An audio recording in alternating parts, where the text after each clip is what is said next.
नमस्कार मित्रांनो, जसं की आपल्याला माहीत आहे सिडकोकडून कोरिगंडम टू अलॉटमेंट लेटर म्हणजेच जुन्या अलॉटमेंट लेटरला शुद्धीपत्रक हे आलेलं आहे. त्यालाच आपण रिवाइज्ड अलॉटमेंट लेटर सुद्धा म्हणू शकतो. सिडकोकडून कमी केलेल्या किमती म्हणजेच 10% कमी किमती केल्या त्या अपडेट करून आणि जी-एस-टी ज्यांचा 45 लाखाच्या वर होता त्यांना पहिले 5% लागत होता. आता ज्यांची अमाऊंट 45 लाखाच्या आतमध्ये आहे त्यांना 1% हा जी-एस-टी अपडेट करून त्यांनी त्यांच्या पोर्टलवर कोरिगंडम लेटर हे अपडेट केलेलं आहे. तर हे कोरिगंडम लेटर हे आपल्याला कुठं मिळेल हे जर तुम्हाला पाहिजे असेल तर तुम्ही आपल्या चॅनलवर जाऊन व्हिडिओ पाहू शकता.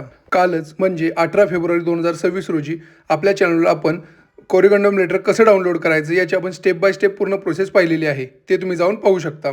तसेच सिडकोकडून जाहीर केलेली जी घरं आहेत त्यांची ओरिजिनल प्राईस म्हणजेच जी त्याची मूळ किंमत आहे, स्टॅम्प ड्युटी आहे, रजिस्ट्रेशन आहे, तसेच जी-एस-टी पर्सेंटेज आहेत, तसेच अदर चार्जेस आहेत, इन्सिडेंटल चार्जेस आहेत आणि सबसिडीचे जे पैसे मायनस करून तुम्हाला किती पैसे भरावे लागणार आहेत याबद्दल सुद्धा आपण एक व्हिडिओ बनवला आहे. प्रत्येक लोकेशनचा, प्रत्येक फ्लॅटचा किती प्राईस असणार आहे याच्याबद्दल सुद्धा आपण व्हिडिओ बनवला आहे. तो व्हिडिओ जाऊन तुम्ही नक्की बघा. तुम्हाला आर्थिक नियोजन करण्यासाठी म्हणजेच लोन वगैरे प्रोसेसिंग करण्यासाठी किती अंदाजे अमाऊंट लागणार आहे याचं तुम्हाला एक पूर्ण माहिती त्या व्हिडिओमध्ये मिळेल. जर तुम्ही आमच्या चॅनलवर प्रथमतः आला असाल आणि जर तुम्हाला सिडको आणि म्हाडा लॉटरी संदर्भात जर अपडेट्स आणि माहिती पाहिजे असेल तर तुम्ही आमच्या चॅनलला सबस्क्राईब नक्की करा. तसेच जर आमचे व्हिडिओ तुम्हाला आवडत असतील तर लाईक आणि शेअर नक्की करा. तर आजचा व्हिडिओ आपण चालू करूया. तर आता जो तुम्ही स्क्रीनवर पाहतात ते कोरिगंडम टू अलॉटमेंट लेटर हे खारघर सेक्टर 14 LIG ग्रुपचं आहे. तर जसं की आपण या अगोदरही सांगितलं आहे, तुम्ही तुमच्या लॉग इनमध्ये जाऊन अलॉटमेंट लेटरमध्ये जाऊन हे तुम्ही कोरिगंडम टू अलॉटमेंट लेटर म्हणजेच शुद्धीपत्रक जे आहे ते डाउनलोड करू शकता. तर मला खूप लोकांचे मेसेज आले की त्यांना अजूनपर्यंत त्यांच्या पोर्टलवरती कोरिगंडम टू अलॉटमेंट लेटर हे त्यांच्या लोकेशनसाठी दाखवत नाही आहे. तर मित्रांनो, मी आपल्याला सांगतो की हे जे लेटर आहे हे आत्ता जस्ट यायला चालू झालेलं आहे. ते हळूहळू लोकेशन वाईज सर्वांना येत आहे आणि जर आत्तापर्यंत कोणाला आलं नसेल तर ते लोक थोडे वाट पाहू शकतात. आणि जसं आपल्या शेवटच्या व्हिडिओमध्ये सांगितलं होतं की आपण हे कोरिगंडम लेटर कसं डाउनलोड करू शकतो, तर त्या ठिकाणी जाऊन त्या पेजवर जाऊन तुम्ही डेली जाऊन चेक करू शकता. ते लवकरच सर्वांना सर्व लोकेशनला येणार आहे. तर आता तुम्ही पाहू शकता की जे कोरिगंडम टू अलॉटमेंट लेटर आहे हे अशा प्रकारे तुम्हाला दिसणार आहे. त्याच्यामध्ये स्टार्टिंगला तुम्हाला ॲप्लिकेशन नंबर असेल जो तुमचा ॲप्लिकेशन करताना जनरेट झाला असेल, त्याच्यानंतर रेफरन्स नंबर असणार आहे, त्याच्यानंतर कस्टमर नंबर असणार आहे, तसेच महारेरा रजिस्ट्रेशन नंबरसुद्धा त्याच्यासमोर असणार आहे. तुम्ही तारीखसुद्धा पाहू शकता, ही 15 फेब्रुवारी 2026ला हे लेटर जनरेट झालेलं आहे. ह्या ठिकाणी तुम्ही पाहू शकता की सर्व डिटेल्स मी हाईड केलेले आहेत. जसं ॲप्लिकेशन नंबरच्या पुढं तुम्हाला सगळं ब्लँक दिसत आहे. ॲक्च्युली ते माझ्या पर्सनल डिटेल आहेत, त्यामुळे त्या मी सध्या हाईड केलेल्या आहेत. तर तुम्हाला जे महत्त्वाचं आहे ते मी याच्यामध्ये सांगत आहे. तर त्याच्यानंतर तुम्ही पाहू शकता म्हणजे हे तुम्हाला हे ॲड्रेस केलेलं आहे हे लेटर. त्याच्यामध्ये मिस्टर हे तुमचं पुढं नाव असणार आहे. त्याच्यानंतर खाली तुमचा ॲड्रेस असणार आहे, तुमचा जो पण तुम्ही ॲड्रेस त्यावेळी दिलेला असेल तो. त्याच्यानंतर खाली पाहू शकता टेलिफोन किंवा मोबाईल नंबर, जो तुम्ही रजिस्टर करताना मोबाईल नंबर दिलेला आहे तो तिथे येणार आहे. त्याच्यानंतर तिथं खाली पॅन कार्ड आहे, तर पॅन कार्डचा नंबर जो असेल तुमचा तो तिथे येईल. तसेच आधार कार्ड जे तुम्ही डॉक्युमेंट व्हेरिफिकेशनच्या वेळी दिलं आहे त्याचा आधार कार्ड नंबर येईल. तसेच ज्या ईमेल आय डी तुम्ही फॉर्म भरताना दिला असेल तोही तिथे ईमेल आय डी तिथे तुम्हाला येणार आहे. याच्यानंतर तुम्ही खाली पाहू शकता सब्जेक्ट आहे कोरिगंडम टू द अलॉटमेंट लेटर. कोरिगंडम या शब्दाचा अर्थ आहे शुद्धीपत्रक. जे तुमचं अलॉटमेंट लेटर म्हणजे वाटपपत्रासाठी हे शुद्धीपत्रक आहे जे जुनं दिलं होतं त्यांनी त्याला. त्याच्यात issued regarding allotment of flat म्हणजे जे तुम्हाला फ्लॅट अलॉट केला आहे त्याच्या रिगार्डिंग हे शुद्धीपत्रक आहे. In my preferred CIDCO home scheme, जी आपली जी स्कीम आहे ज्यातून आपल्याला लॉटरी लागलेली आहे ती माझ्या पसंतीचे सिडकोचे घर. तर याच्यामध्ये स्कीम नंबर जो आहे तो फिक्स आहे सर्वांचा, MH01 ऑक्टोबर 2024. याच्यानंतर पुढं तुमचा जो फ्लॅट नंबर असणार आहे, बिल्डिंग नंबर असणार आहे तो मी इथं हाईड केलेला आहे. त्याच्यानंतर सेक्टर 14चा हा फ्लॅट आहे, प्लॉट नंबर 19, नोड आहे खारघर, नवी मुंबई.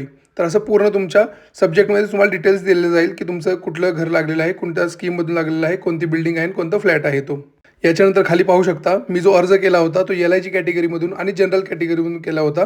तर त्याच्याबद्दल reservation for general category type हा LIG म्हणून दाखवत आहे. रिझर्वेशनबद्दल सुद्धा आपण एक व्हिडिओ बनवला होता की रिझर्वेशनमधून घरं का घेऊ नये, म्हणजे तुम्हाला जे आरक्षण दिलेलं आहे SC, ST, NT आणि DT याच्यामधून घरं का घेऊ नये याबद्दल सुद्धा मी चांगलं एक्सप्लेनेशन केलं होतं की आरक्षित घरं घेतल्याचे फायदे काय आहेत आणि आरक्षित घरे घेतल्याचे तोटे काय आहेत. तर याच्याबद्दल सुद्धा मी तुम्हाला डिटेलमध्ये एक व्हिडिओ बनवला आहे, तोही तुम्ही आमच्या चॅनलवर जाऊन पाहू शकता. याच्यानंतर खाली पाहू शकता रेफरन्स दिलेला आहे, previous allotment letter dated on 2 June 2025 of mass housing scheme MH01 October 2024. म्हणजे यांनी जस्ट रेफरन्स जोडलेला आहे. जे आपलं जुनं अलॉटमेंट लेटर होतं म्हणजेच वाटपपत्र होतं त्याचाच त्यांनी रेफरन्स दिलेला आहे की हे जे तुमचं जुनं वाटपपत्र आहे त्यालाच हे आम्ही शुद्धीपत्रक हे देत आहे. त्याच्यानंतर तुम्ही पाहू शकता की dear sir or madam as you are winner in lottery, म्हणजेच सर किंवा मॅडम तुम्ही जसे की लॉटरीचे विजेते आहात. And allotment letter as mention in reference was issued to you, म्हणजे जुनं तुम्हाला वाटपपत्र इश्यू केलं होतं जे आम्ही रेफरन्समध्ये मेन्शन केलेलं आहे. Details of flat allotted is as follow, म्हणजे त्या अलॉटमेंट लेटरच्या आधारे वाटपपत्राच्या आधारे जे तुम्हाला फ्लॅट अलॉटमेंट केला होता त्याचे डिटेल्स खाली दिलेले आहेत असं त्यांनी सांगितलेलं आहे. तर बिल्डिंग नंबर तिथं मी हाईड केलेला आहे माझा बिल्डिंग नंबर, तर तिथं तुम्ही पाहू शकता की तिथं बिल्डिंग नंबर येतो. त्याच्यानंतर जे घर लागलेलं आहे तुम्हाला तो मजला येतो, फ्लोअर नंबर येतो. त्याच्यानंतर कोणता फ्लॅट नंबर लागलेला आहे तोही तिथं तुम्हाला फ्लॅट नंबर दाखवला जातो. आणि रेरा कार्पेट एरिया जसं की सगळ्यांना माहितीच आहे 27.12 स्क्वेअर मीटर आहे. त्याच्यावरही खूप आपण म्हणजे चर्चा झालेली आहे ऑलरेडी. त्याच्यानंतर खाली आहे as per the directives received from government of Maharashtra the price of allotted flat is reduced, म्हणजेच असं म्हणलेलं आहे की इथं की ज्या गाईडलाईन किंवा डायरेक्टिव्ज म्हणजेच काही सूचना ज्या गव्हर्नमेंट ऑफ महाराष्ट्राकडून मिळालेल्या आहेत त्याच्यानुसार त्यांनी या घरांची प्राईजही कमी केलेली आहे. यानंतर त्यांनी सांगितलेलं आहे की जे वरचं अलॉटमेंट लेटर आहे त्याच्यानुसार फॉलोइंग कॉरिगंडम इज हेअरबाय इश्यूड, म्हणजे हे शुद्धीपत्रक हे इश्यू करण्यात आलेलं आहे. तर पहिला पॅरा आहे para 1B, price of the flat is read as follow, म्हणजे प्राईजची जी फ्लॅटची जी प्राईज आहे ती खाली दिलेली आहे. Excluding GST, stamp duty and registration charges. तर जसं की आपल्याला माहीत आहे की जी सिडकोने जी पहिली जी प्राईस सांगितली होती 48 लाख, जी ओरिजिनल होती खारघर सेक्टर 14साठी, आणि आता जी आहे 43 लाख, ही जी प्राईज आहे त्याच्यामध्ये GST इन्क्लुडिंग नाही, तसेच स्टॅम्प ड्युटी अँड रजिस्ट्रेशनसुद्धा इन्क्लुडिंग नाही.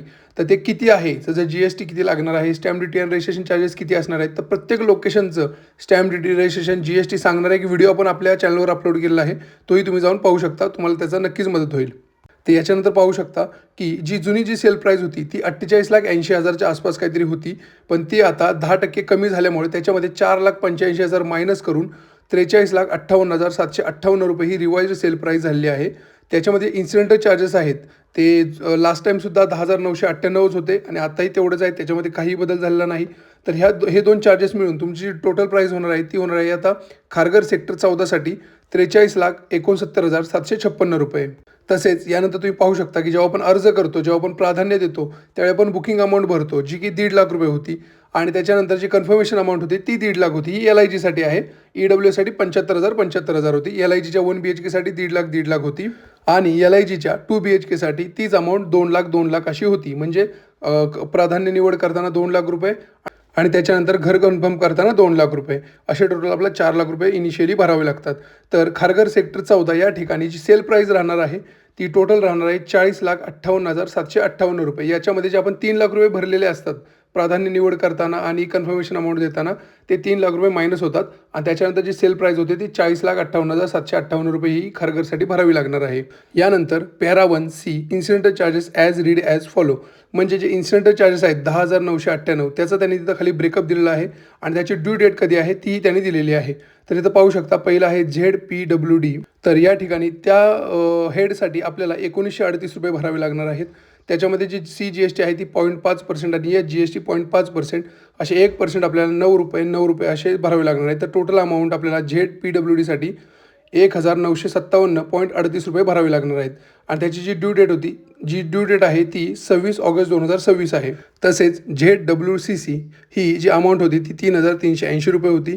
त्याच्यामध्ये जे CGST आहे तो 0.5% म्हणजे 16.9 रुपये, आणि GST 0.5% म्हणजे 16.9 रुपये ॲड होऊन टोटल आपल्याला 3,413 रुपये हे 26 ऑगस्ट 2026ला आपल्याला भरायचे आहेत. यानंतर ZWDB ह्या हेडसाठी आपल्याला 5,680 रुपये भरायचे आहेत.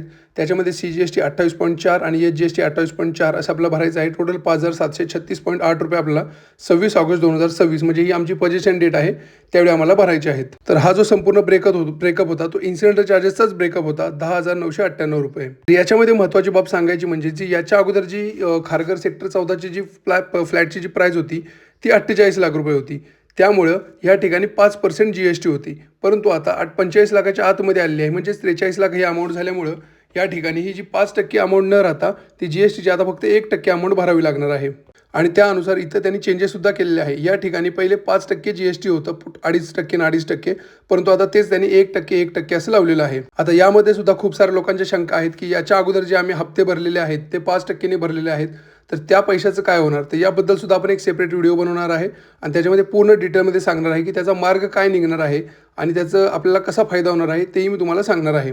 त्यामुळे तुम्ही इथं पाहू शकता की खारघर सेक्टर 14चं जे घर होतं 48 लाखावरून 43 लाख आल्यामुळे 10% कमी झाल्यामुळे 5% 5 लाख म्हणजे 4,85,000 तर वाचलेच, परंतु GSTचे सुद्धा 5% वरून 1% वर आल्यामुळे कमीत कमी 2 लाखाचा फायदा इथं झालेला आहे. म्हणजे टोटल खारघर सेक्टर 14साठी मिनिमम 7 लाखाचा फायदा हा प्रत्येक ग्राहकाला होणार आहे. तसेच रजिस्ट्रेशन आणि स्टॅम्प ड्युटीसाठी सुद्धा फायदा होणार आहे, कारण का पहिले तुम्हाला 48 लाखावरती स्टॅम्प ड्युटी रजिस्ट्रेशन भरावं लागत होतं, परंतु आता तेच तुम्हाला 43 लाखावरती भरावं लागणार आहे. त्यामुळे तेही तिथे सुद्धा अमाऊंट तुम्हाला सेव्ह होणार आहे. तर या सेव्हिंगबद्दल सुद्धा मी एक सेपरेट व्हिडिओ बनवला आहे, तोही तुम्ही जाऊन पाहू शकता. यानंतर तुम्ही पाहू शकता की पूर्ण इन्स्टॉलमेंटचे डिटेल्स इथे दिलेले आहेत. BA आणि CA म्हणजेच बुकिंग अमाऊंट आणि कन्फर्मेशन अमाऊंट जे आपण 1.5 लाख ऑलरेडी भरलेले आहे. तसेच CGST SGST या ठिकाणी पहिलं 2.5% म्हणजेच 5% लागली होती, ती आता त्यांनी रिवाईज करून 0.5% म्हणजेच 1% केलेलं आहे. त्यामुळे आता ह्या ठिकाणी सुद्धा आपल्याला खूप सारी सेव्हिंग झालेली आहे. ही ऑलरेडी आपण अमाऊंट भरलेली आहे, त्यामुळे ड्यू डेटचा विचार करण्यात काही अर्थ नाही आहे.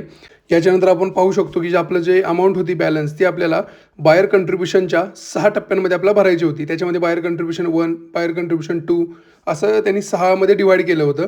तर इथं तुम्ही पाहू शकता की जे जुनं जे अलॉटमेंट लेटर होतं त्याच्यामध्ये आपल्याला 7,56,459 रुपयाची आपल्याला 6 हप्ते भरायचे होते, परंतु आता ह्या ठिकाणी आपल्याला फक्त 7,56,459 रुपयाचे फक्त 5 हप्ते भरायचे आहेत. आणि जो शेवटचा हप्ता आहे त्याच्यामध्ये आपले त्यांनी 10% कमी केलेले आहेत. म्हणजेच जे 4,85,000 होते ते त्यांनी शेवटच्या हप्त्यामध्ये कमी केले आहेत. तिथे तुम्ही पाहू शकता 2,76,459 रुपये असा हा शेवटचा हप्ता आपल्याला असणार आहे. तसेच जुन्या अलॉटमेंट लेटरमध्ये खारघर सेक्टर 14च्या 5% GST लावला होता प्रत्येक हप्त्यासाठी, परंतु आता या ठिकाणी आपल्याला सर्व ठिकाणी तुम्ही पाहू शकता 1% लावलेला आहे. परंतु याच्यामध्ये खूप लोकांना शंका आहे की आम्ही ऑलरेडी 5%ने GST भरलेला आहे, ते पैसे आम्हाला मिळणार की नाही मिळणार, कसे रिफंड होणार, याच्याबद्दल खूप साऱ्या शंका आहेत. तर याबद्दल सुद्धा आपण खूप सारा स्टडी केलेला आहे आणि याबद्दल सुद्धा आपण एक सेपरेट व्हिडिओ बनवला आहे. त्याच्यामध्ये आपण आपल्याला ते पैसे कसे मिळू शकतात याबद्दल तुम्हाला मी सांगणार आहे. यामध्ये तुम्ही पाहू शकता आपण प्रत्येक हप्त्याला म्हणजे 7,56,459 वरती आपण 5% म्हणजेच 37,000 रुपये आपण प्रत्येक वेळी GST भरत होतो, परंतु आता तोच आपल्याला फक्त 7,500च्या आसपास आपल्याला प्रत्येक हप्त्यावरती भरावा लागणार आहे. म्हणजेच 5% प्रमाणे आपल्याला कमीत कमी 2.5 लाख रुपयाच्या आसपास आपल्याला GST भरावा लागणार होता. तोच फक्त आपलं घर 45 लाखाच्या आतमध्ये आल्यामुळे आपल्याला तो 2.5 लाखावरून फक्त 50,000च्या आसपास फक्त आपली अमाऊंट येणार आहे. 40 ते 50,000च्या आसपास आपली GSTची अमाऊंट फक्त राहणार आहे. यामुळे खारघर सेक्टर 14 येथे असणारी घरं किंवा जी पण घरं असतील ज्यांची पूर्वी 45 लाखाच्या वर अमाऊंट होती, आता 45 लाखाच्या आतमध्ये आले आहे, यांचा हा कमीत कमी एक 7 ते 8 लाखाचा फायदा हा नक्कीच होणार आहे. आणि त्यामुळे जे ॲडिशनल बर्डन होतं 8 लाखाचं ते एक सर्वसामान्य लोकांवरून हटणार आहे. तसेच अजून एक पाहू शकता की त्यांनी फक्त आपल्याला जी डेट आहे पोजेशन डेट ही त्यांच्या पोर्टलवरती चेंज केलेली आहे, परंतु अलॉटमेंट लेटरवरती देताना त्यांनी जी ड्यू डेट आहे ज्याच्यामध्ये आपल्याला पेमेंट करायचं आहे ती ड्यू डेट त्यांनी आत्तापर्यंत त्यांनी चेंज केलेली नाही, तशीच्या तशी ठेवलेली आहे. म्हणजेच सिडको आपल्याला जे आपल्याकडून जे पैसे घेत आहे ते सेम डेटवरतीच घेत आहे, म्हणजे 26 ऑगस्ट 2026पर्यंत आपला पैसे घेत आहे, परंतु त्यांनी जी पोजेशनची डेट आहे ती 2027चीच ठेवलेली आहे. म्हणजे 1 वर्ष जे वाढलं होतं पोजेशन ते सेम ठेवलं होतं. ॲक्च्युली जर त्यांनी त्यांची पोजेशनची डेट जर एक्सटेंड केली होती तर हे अपेक्षित होतं की त्यांनी त्यांचे जे घेणारे हप्ते होते ते सुद्धा त्यांनी हप्त्यांची डेट पुढे ढकलायला पाहिजे होती, कारण का लोकांना अननेसेसरी घराचा हप्ताही भरावा लागत आहे आणि इथं घराचं रेंटही भरावं लागत आहे. त्यामुळे सर्वसामान्य लोकांना हा दुहेरी फटका किंवा दुहेरी रक्कम मोजावी लागत आहे फ्लॅटसाठी, जे की पूर्णपणे चुकीचं आहे आणि यावर सिडकोने नक्कीच काही ना काहीतरी पर्याय हा काढला पाहिजे. यानंतर तुम्ही पाहू शकता जे शेवटच्या पेजवर आहे, all other terms and condition of the original allotment letter along with annexure if any remains unchanged. म्हणजे जे जुनं अलॉटमेंट लेटर दिलं होतं त्याच्यानुसार ज्या जुन्या टर्म्स अँड कंडिशन असतील त्या सेम राहतील, फक्त जे आता जे चेंजेस दिलेले आहेत तेवढे फक्त शुद्धीपत्रकानुसार चेंजेस होतील. तर मित्रांनो, आजच्या व्हिडिओमध्ये आपण रिवाइज्ड अलॉटमेंट लेटर किंवा कोरिगंडम टू अलॉटमेंट लेटर याबद्दल आपण पूर्णपणे माहिती पाहिलेली आहे. तरीसुद्धा जर तुमच्या मनात काही शंका किंवा काही अडचण किंवा काही प्रश्न असतील तर तुम्ही चॅनलच्या कमेंट सेक्शनमध्ये टाकत चला. मी नक्कीच टाईम मिळेल तसा सर्वांना उत्तरं देत असतो. हे मी जे व्हिडिओ बनवत असतो ह्याचा हेतू पैसा कमवणे नसून जे सर्वसामान्य लोक आहेत ज्यांना ही सर्व प्रोसेस समजत नाही त्या लोकांपर्यंत ही माहिती जावी आणि त्यांचं जे नवी मुंबईमध्ये घर घेण्याचं स्वप्न आहे ते पूर्ण व्हावं यासाठी आपण हे व्हिडिओ बनवत असतो. मी सिडकोच्या लॉटरी ह्या 2017 पासून पाहत आहे, त्याच्यावरती अभ्यास करत आहे आणि त्याच्यानुसार लोकांना गायडन्स करत आहे. कारण मी स्वतः खूप लोक पाहिलेले आहेत, त्यांना याच्यामधलं काही समजत नाही आणि त्यांना काय करावं हेही सुचत नाही आणि सिडकोकडून कधी कधी त्यांना प्रॉपर पाहिजे असा रिस्पॉन्स मिळत नाही. त्यामुळे खूप लोकांचं नुकसान होतं आणि त्यांचं जे घर घेण्याचं स्वप्न आहे ते स्वप्नच राहतं. तर जर तुम्ही आमच्या चॅनलवर प्रथमतः आला असाल तर चॅनलला सबस्क्राईब नक्की करा आणि सर्वसामान्यापर्यंत जी लोक सिडकोची लॉटरी किंवा म्हाडाची लॉटरीसाठी प्रयत्न करत आहेत त्या लोकांपर्यंत पोहोचवा. त्यांना नक्कीच याचा फायदा होईल. व्हिडिओ शेवटपर्यंत पाहिल्याबद्दल धन्यवाद.